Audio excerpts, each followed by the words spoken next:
Mga idol, magluluto ako ng tinolang manok. Ayan, chicken.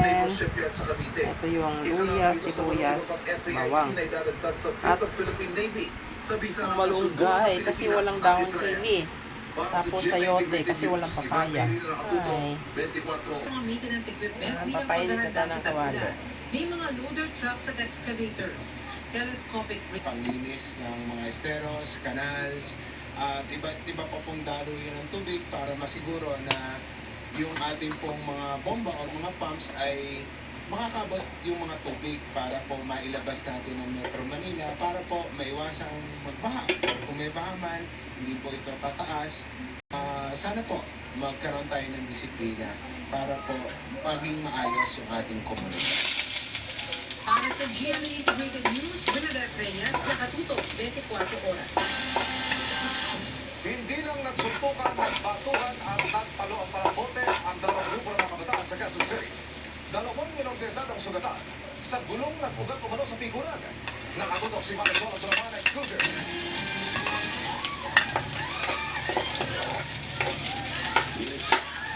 Nagbibigay ang mga bote, pati na nga, mesa. Ganito ang nangyari sa Barangay Tatalong, Quezon City, kahapon ng umaga, matapos ang selebrasyon ng piyesta sa lugar.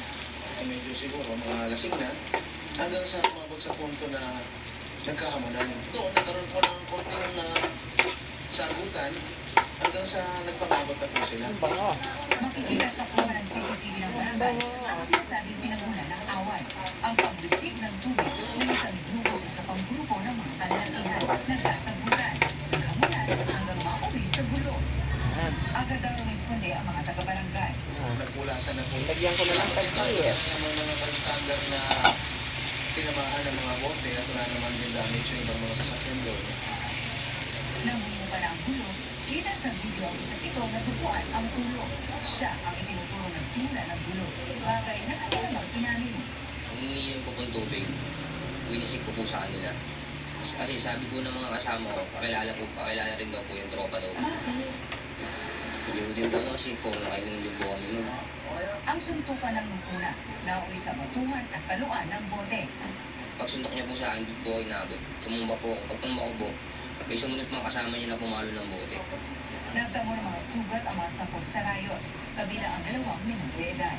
Kasi na daw po siguro kami na ganun-ganun. Binasa kami ng tubig. Sila po yung lumulusog na lumulusog. Sila po ang unang umawak ng bote po. Kami po, siyempre binasag po nila yung bote.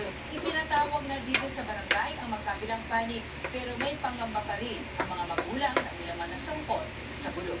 Siyempre yung safeness ng mga anak namin. Baka mamaya kung saan magpunta yung mga anak ko o ano man, baka mamaya matandaan nila. Masafe lang yung mga anak ni News.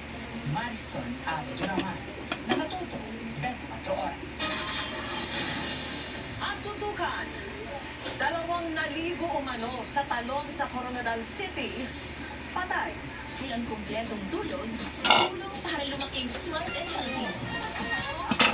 Sweet dreams Lagyan ko na siya ng paminta. Keep dry. Ready na ako! Para laban ready siya sa paglaki, bigyan siya ng Minute Fruit Bonacid Preschool Free Plus. The only one with nuclear shield at boosted with 20% more calcium at lysine. Tulong para ang batang may laban ready sa paglaki. Straightening, color, curling. Is damage building up in your hair? Just pause and reverse the signs of damage.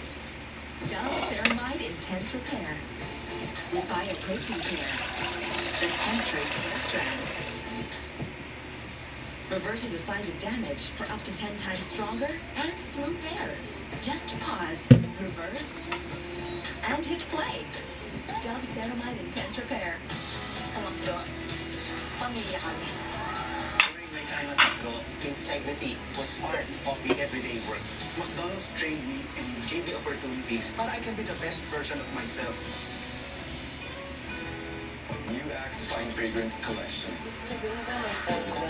Hi, Mark. How are you? Sa masaya. The perfumes. But the new Axe Fine Fragrance Collection. Oh shucks, sinigang ang request.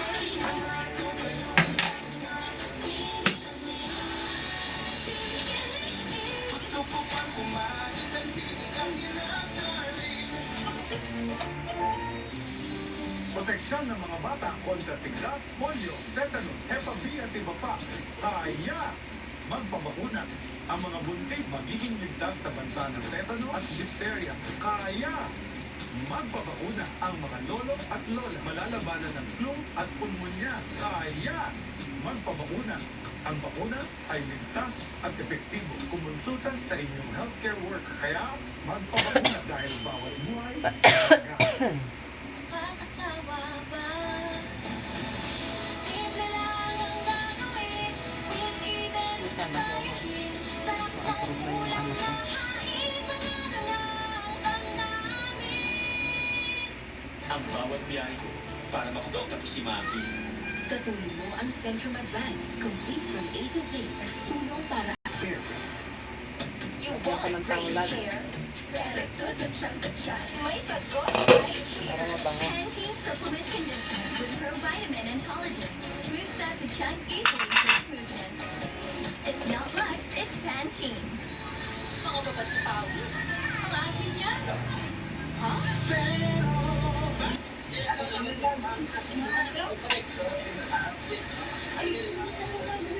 Awang may mga sugat sa ulo at ilang bahagi ng katawan na posible umanong dahil sa pagtama sa mga bato at kahoy ng tangayin ng tubig. Ayan, kulong-kulo na. Lagay ko na yung... Karaniwang paliwanag naman ang huli. Keso, naghatid o napadaan lang daw. We found out that most of the tricycle drivers ay wala pong lisensya. Kung hindi naman po walang lisensya, expired po. So, it's very alarming, no? Na ang ating mga kababayan, sumasakay po tayo, tumatangkilik po tayo ng pampublikong transportasyon, na itong mga drivers po, they're putting at jeopardy or nalalagay po sa alanganin ang ating mga kababayan. Maraming tricycle ang nahatak. Di rin nakaligtas sa mapapaserong jeep na illegal loading at unloading sa lugar.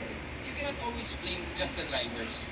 May fault din naman po, aminin naman po natin o hindi, may kasalanan din naman tayo bilang mga sumasakay, no, mga commuters, nasanay din po tayo na kung saan po tayo pumapara. So, it's a two-way effect. Sunod na pinasadahan ng Ayan, kulo na mga idol. Lang po sa akin. Lagay ko na yung Pari na po lang po lang po. malunggay. Sinampa ng suspect na reklamong robbery at paglabag sa Comprehensive Firearms and Ammunition Regulation Act. Para sa GMA Integrated News, James Agustin nakatuto, 24 oras. Hawak na ng pulisya ang suspect sa pananaksak sa isang rider sa Quezon City noong nakarang buwan. Gutom na yung aso kong makulit. Tinatanggi ang paratang. Nakatutok si Marisol ng Turaman. Huli kang isang buwan ang walang awang pananaksak ng lalaki ito sa rider ng isang motorcycle taxi sa Quezon City. Matindi yung mga tama niya sa leeg nun. Pero fortunately ay naka-survive.